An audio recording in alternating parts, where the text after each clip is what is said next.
तब ए प्रेमी पुरुष इकट्ठा होकर सापोन को जाकर यिप्ता से कहने लगी, जब तू अम्मोनियों से लड़ने को गया तब हमें संग चलने को क्यों नहीं बुलवाया? हम तेरा घर तुझ समेत जला देंगे। यिप्ता ने उनसे कहा, मेरा और मेरे लोगों का अम्मोनियों से 12 झगड़ा हुआ था, और जब मैंने तुमसे सहायता मांगी तब तुमने मुझे उनके हाथ से नहीं बचाया। तब ये देखकर कि तुम मुझे नहीं बचाते, मैं अपने प्राणों को हथेली पर रखकर अम्मोनियों के विरुद्ध चला, और यहोवा ने उनके मेरे हाथ में कर दिया। फिर तुम अब मुझसे लड़ने को क्यों चढ़ आए हो? तब यिप्ता गिलाद के सब पुरुषों को इकट्ठा करके एप्रैम से लड़ा।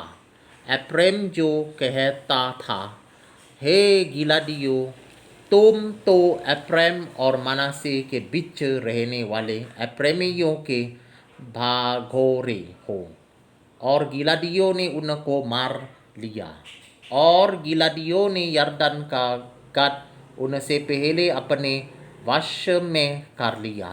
और जब कोई एप्रैमी भागोरा कहता, मुझे पार जाने दो, तब गिलाद के पुरुष उससे पूछते थे, क्या तू एप्रैमी है? और यदि वो कहता नहीं तो वे उससे कहते, अच्छा, शिबोलेत कहे। और वो कहता,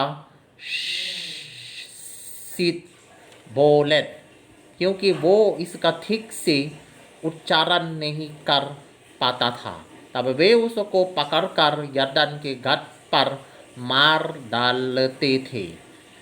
इस प्रकार उस समय 42,000 एप्रैमी मर गए। यिप्ता 6 वर्ष तक इसराइल का न्याय करता रहा। तब यिप्ता गिलादी मर गया, और उसको गिलाद के किसी नगर में मिट्टी दी गई। उसके बाद बेतलहम का निवासी इब्सान इसराइल का न्याय करने लगा। उसके 30 बेटे हुए, और उसने अपने 30 बेटियों का बाहर विवाह कर दिया, और बाहर से अपने बेटों का विवाह करके 30 बहू ले आया।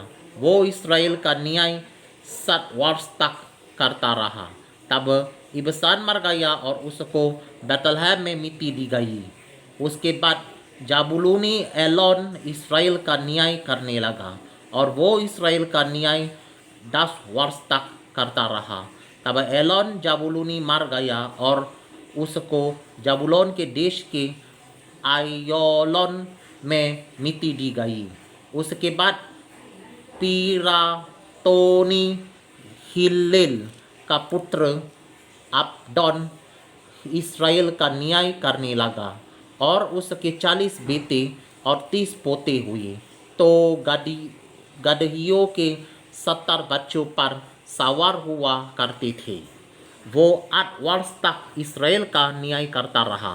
तब पिरातोनी हिल्लेल का पुत्र अब्दोन मर गया, और उसको एप्रैम के देश के पिरातोन में अमालेकियों के पहाड़ी देश में है मिट्टी दी गई।